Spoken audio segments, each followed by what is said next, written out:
Saudara-saudara yang dikasihi Tuhan, banyak orang pada masa kini merasa iri dengan tokoh-tokoh Alkitab yang langsung menerima tuntunan Tuhan melalui malaikat dalam mimpi, seperti yang dialami Yusuf.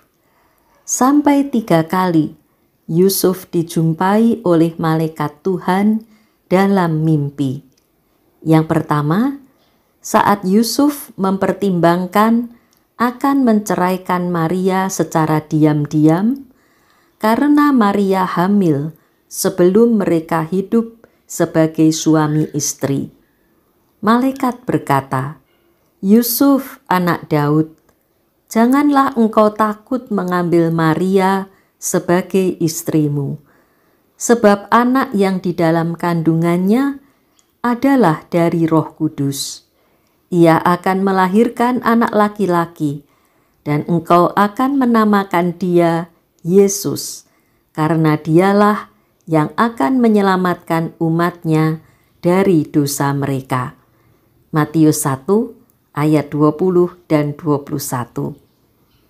Yang kedua, saat Yusuf diminta untuk segera membawa Maria dan Yesus mengungsi ke Mesir untuk menghindari kekejaman Herodes yang hendak membunuh Yesus. Malaikat berkata, "Bangunlah, ambillah anak itu serta ibunya, larilah ke Mesir dan tinggallah di sana sampai aku berfirman kepadamu, karena Herodes akan mencari anak itu untuk membunuh dia." Matius 2 ayat 13. Yang ketiga, saat Yusuf diminta untuk membawa pulang Maria dan Yesus ke Israel, malaikat berkata, "Bangunlah, ambillah anak itu serta ibunya, dan berangkatlah ke tanah Israel, karena mereka yang hendak membunuh anak itu sudah mati." Matius 2 ayat 20. Dari ketiga contoh ini, tuntunan Tuhan, sebagaimana dikatakan malaikat itu, jelas, sehingga Yusuf segera melakukannya. Kelihatannya mudah, bukan?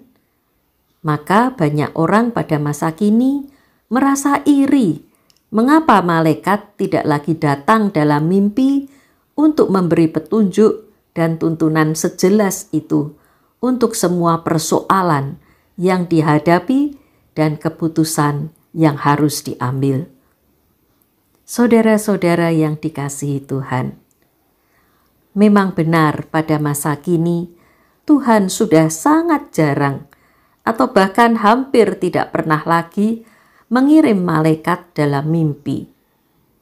Apakah itu berarti tuntunan Tuhan tidak jelas lagi? Tentu saja tidak demikian. Tuntunan Tuhan tetap jelas, namun caranya berbeda.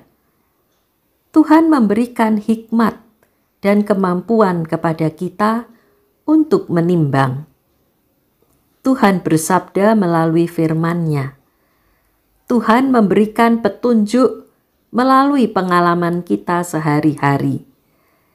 Tuhan bekerja dalam hati dan pikiran kita.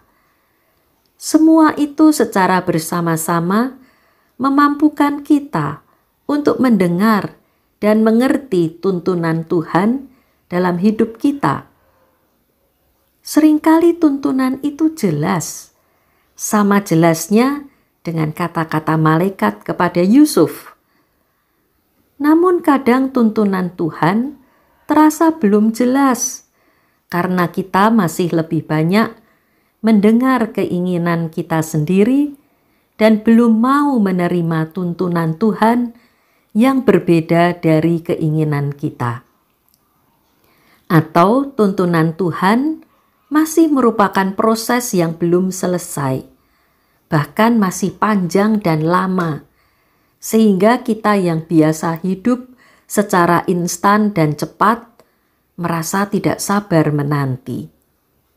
Saudara-saudara yang dikasihi Tuhan, hal yang juga sangat penting dan menentukan adalah setelah tuntunan Tuhan itu jelas, apakah kita taat mengikuti dan melakukannya? Tanpa ketaatan, tuntunan itu tidak ada artinya. Tuntunan Tuhan membutuhkan ketaatan dari pihak manusia. Tuntunan Tuhan menjadi tuntunan yang jelas dan istimewa jika kita taat kepadanya. Amin.